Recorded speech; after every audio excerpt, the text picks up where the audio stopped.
Hello everyone, Abhishek Gupta sir from AB classes. Another special equation का question दिख रहा है। ऐसे क्वेश्चन को कैसे कैटर करना है देखते हैं। ठीक है, बट यूजुअली बच्चों प्लस साइन के साथ आता है, माइनस साइन के साथ भी आ सकता है।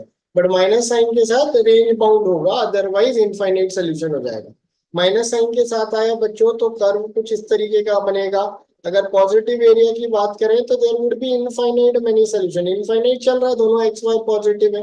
ठीक है, तो अपन ध्यान रखेंगे कि रेंज बाउंड ही रहेगा, अदरवाइज इनफाइनाइट मार देंगे। ठीक है, तो क्या बोल रहा है, एक्स वाई पॉजिटिव इंटीजर्स हैं और एक इक्वेशन दिया है और y 500 से छोटा है, कितने सोल्यूशन होंगे इस पर्टिकुलर इक्वेशन के। ठीक है, तो बच्चों 11x minus 19y is given as 1, right. तो बच्चों पहली बात तो एक सोल्यूशन फाइंड आउट करना है, दोनों में से किसी भी एक का मिनिमम, क्योंकि इस केस में दोनों दोनों साथ में मिनिमम होंगे और साथ में इंक्रीज होना चालू करेंगे या डिक्रीज होना चालू करेंगे।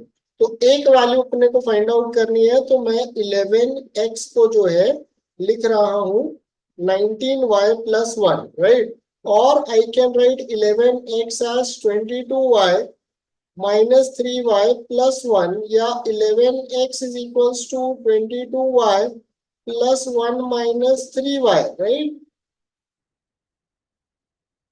तो x का वैल्यू हो गया 2y plus 1 minus 3y by 11। अभी एक्स वाई इंटीजर ही है ना, तो इसका मतलब ये पार्ट जो है 11 से कंप्लीटली डिविजिबल होगा न्यूमरेटर। ठीक है, तो 1 माइनस 3y, तो कौन सा वैल्यू y 1 डालेंगे, 0 डालेंगे तो 1 बाई 11 आ जाएगा, नहीं डिवाइड हुआ। 2 डालेंगे y का वैल्यू तो माइनस 5 बाई 11 आ गया। 3 डालेंगे तो माइनस 8 बाई 11 आ गया। बट 4 डालेंगे तो बच्चों y अगर 4 डाले तो 1 minus 3y by 11 is 1 minus 12 by 11 या minus 11 by 11। Hence we are getting an integer value for y is equals to 4। तो बच्चों y का वैल्यू हमको जो मिनिमम y का वैल्यू मिला वो कितना मिला, 4 मिला। हमको x निकालने का जरूरत नहीं है। ठीक है, अब y 4 मिल गया।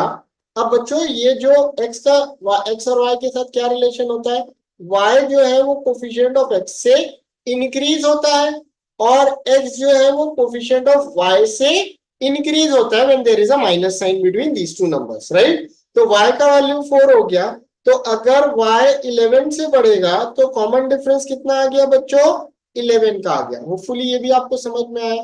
पहला टर्म 4 हो गया और कॉमन डिफरेंस कितना आएगा, 11 आएगा, और ये एपी में बढ़ेगा। मतलब अगला y का वैल्यू जो सेटिस्फाई होगा, पहला 4 है तो उसके बाद कितना आएगा, 15 आएगा, फिर 11 जुड़ के कितना आएगा, 26, और ये कहां जाके रुकेगा, 500 पे। मतलब बच्चों nth term of an AP should be, of this particular AP should be less than 500। तो बच्चों nth टर्म क्या होता है, a plus n minus 1 into D, and in this case it is less than 500। तो देखते हैं a हमारा 4 है, n हमको फाइंड आउट करना है, और d का वैल्यू 11 है, right. So n minus 1 into 11 is less than 496। तो 4 जा 44 और 56 आया तो 5 जा 45 point something. So n is less than 46 point something.